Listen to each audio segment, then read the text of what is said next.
We know that a lot of her delays and difficulties are a result of the syndrome, but there's no denying that the biggest toll is from the medications themselves. I've got bottles of medication over there in my cabinet that have FDA warning labels on it telling me how dangerous they are and that they could kill my child. So how is it different for me to try something that we may or may not know if it could harm her when she's taking 13 pills a day that we know have the potential to do serious long-term damage? Yeah, but they tell us it's okay to take because the FDA's approved it and just told you how bad it is. And look at all the FDA drugs that get approved and then later taken off the market because people are dying and getting sick, and then they realize, like, oh, maybe we were wrong. Maybe that wasn't so safe. My name's Christy Baggerly, and I live in Cumming, Georgia. I have a 3-year-old daughter, Kendall Baggerly, who could use cannabis oil for her seizures. She has a diagnosis called Aicardi syndrome. The 2 medications available are ACTH, which is a steroid. Death is definitely an option with ACTH. Good job, Kendall. The other option we had was a new drug. None of her other doctors had heard of it. It's called Sabril, and it has a 30% risk of blindness. We've heard so many people say they don't want our kids to be guinea pigs, but with FDA medications, that's all our kids are guinea pigs. We're just trying to find out what FDA medications are working and at what dosage is best, and nobody knows for sure.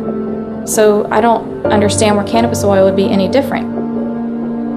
Those are the drugs our children are on. Now, what is one of the arguments that you've heard, and you guys heard them from the legislators?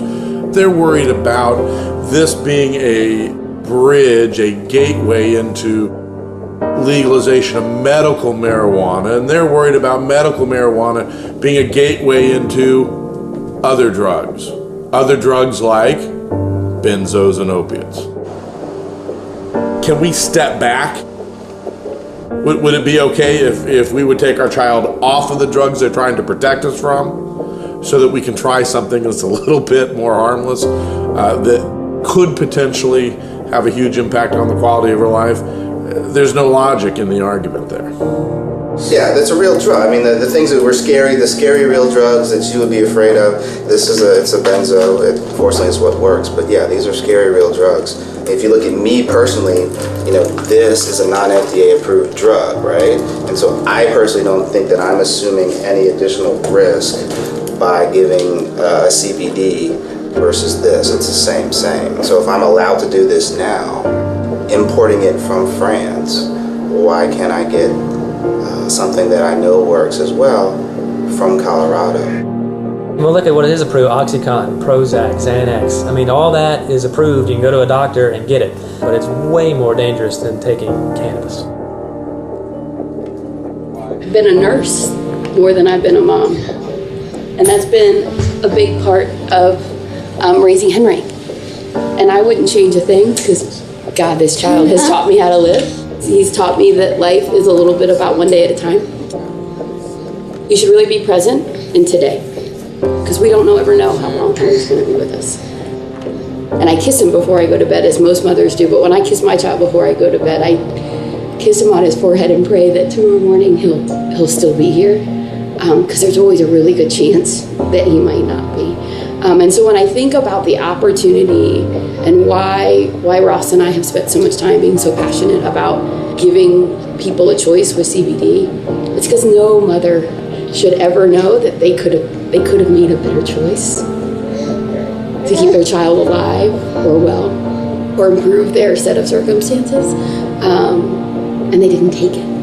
We've used every medication out there that's available for her. She's been on medications that we had to sign a medical waiver. She was on Felbutol, and we had to sign a waiver saying we wouldn't sue the hospital and the doctor if she died.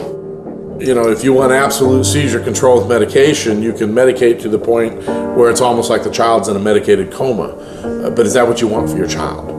The answer is no. You want your child to have life and have activity and to be engaged. My daughter has been on 13 different seizure medicines.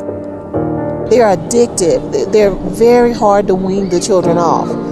If you think it's drastic to put your child on medical cannabis, I invite anybody to spend a day with us to see what Trinity goes through.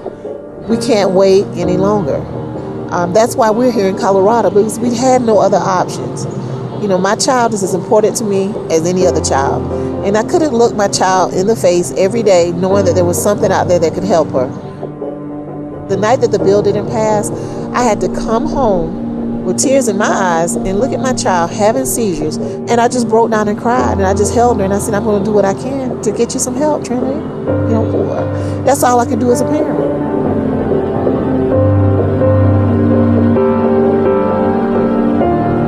We went actually 56 days without a seizure one time, and it was during the time we was using Keppra. But when they came back with a vengeance. It was 2 to 5 a day again. We've been off of medication. Sydney's been off pharmaceuticals or FDA-approved drugs for about 5 to 6 years now. We have been, since then, we've been 10 days without a seizure. But we have no side effects with the natural medicine. That's the good part. She's not lethargic. We're not having to go to the hospital and let them check the liver enzymes, drawing blood, doing urine samples. We're not having to do any of that. There's no side effects. I mean, it's filtered through the body naturally. After we had a video EEG in Scottish Rite, the protocol was to remove the meds to provoke a seizure and to capture it on video. At that time, Sydney sat up in the bed with playing. She sort of come alive. She would make eye contact. I think it was a combination of all the side effects of all the medications, the FDA-approved drugs. It didn't help Sydney. She was existing. She wasn't living. I mean, and the doctor told us at one time, and it still sticks in my brain today, sometimes you have to weigh out the quality of life.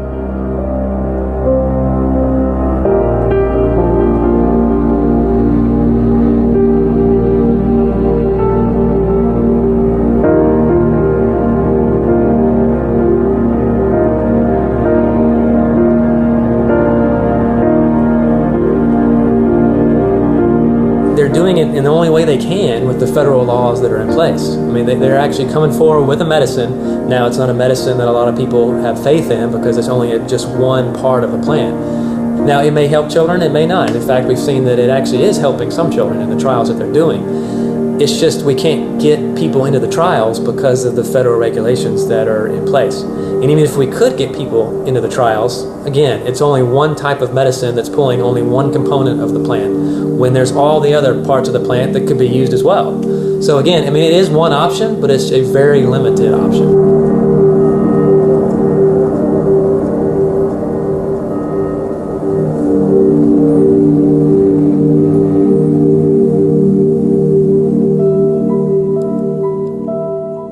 I don't think people understand what it's like with a child that has seizures.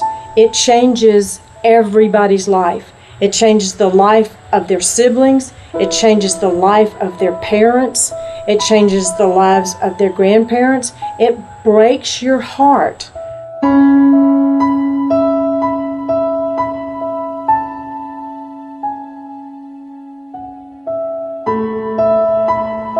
You're talking about 5 children that their whole lives have been disrupted.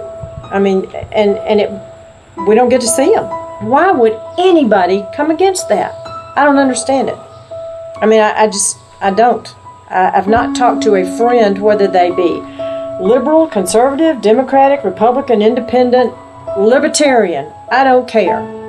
They all see this. Close your eyes and picture your child. Picture your child falling all over, knocking her teeth out, blacking her eyes. Picture your child. What would you do if it was your child? The people that say this are the people that don't know. They don't know what it is. They hear it's an extract of marijuana and that's it. Don't want to hear any more about it. We can't legalize that here. They don't know what they're talking about, basically. As a grandparent, you not only see the child suffer a little bit, but we see from afar, we see what it's does to the family, and it's difficult. Some of the choices that they have to make, those are just gut-wrenching decisions we see them have to make, and all they want is some help for their child. For us, we'd love for them to be able to stay in the state of Georgia. They contribute a lot to our congregation. We'd like them to have a trial that makes sense medically, that makes sense legally. So, you know, I'm not opposed to regulations around it, but where they get access without a long wait. If you don't have a child with some ongoing illness, you can't really relate. You know, we take a lot for granted. So anything we can do as a society to help them, I think that's where our values should be. As far as family values, how can we help them face a situation in a way that's moral? And one thing I would add, and I left out, so this church that we're sitting in right now, the family, the support that we have here is just phenomenal. This is our family. This is our church. It's our rock. And without that, we would struggle. Another point of view is to understand the compassion element in our society, the best part of our society. And especially if you know the stories of people like Kendall, I think we'll make the right decision. And that's to allow this and allow it to help people and then to be monitored and see how the effects are over time.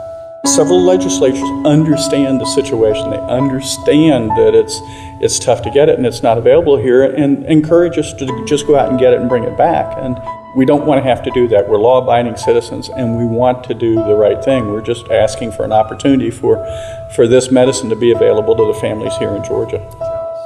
Just to lose them being around here would hurt a lot, It's really hard to sit and watch them have to struggle with these decisions.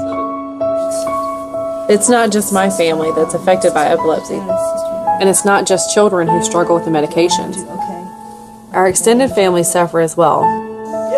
Victoria's brothers suffer by losing their mom and their sister, and I'm forced to separate from my husband indefinitely. We know that none of these pharmaceutical medications provide the seizure control we need. No parent, no caregiver that I know of believes that this is a miracle drug that's going to cure our children of epilepsy. None of the parents I know think that this treatment will be the end to this difficult disease. But we can't overstate that it's a natural option that's working. It's safe, and it can provide a quality of life for our children above and beyond the options available to us now.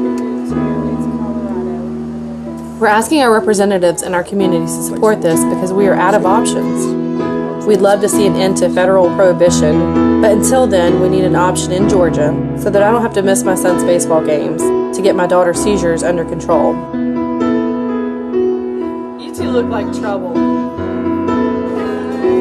I shouldn't have to miss my husband's birthday or our anniversary in order to have access to a harmless and natural substance. No family should have to. The frustrating thing is that we're not asking a lot. And on the other hand, families like mine are asked to move across the country away from our support networks that we rely on. We're waiting to see our families, waiting to get back to our jobs, and most of all, we're waiting for our state to bring us home to the churches and communities where we belong. Even if a bill is passed next legislative session, whether it's January, February, March of 2015, it could still be 18 months before we even have access to the medicine here in Georgia. Between now and then, families will either be forced to watch helplessly as their children have dozens of seizures per day while battling the pharmaceuticals, or watch their own families grow apart living 1,500 miles away. In Colorado, we had significant seizure control.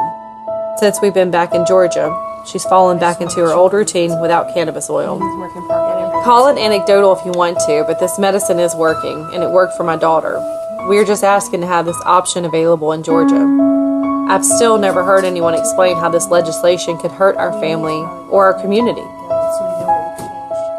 When I get a phone call that she's back in the ER, it kills my soul. I'm thinking that's going to be the last call, I'm just so sad. I'm just torn. It's not fair that my child has to leave, and I'm mad. She's having to leave her boys and her husband, seeing the bags packed.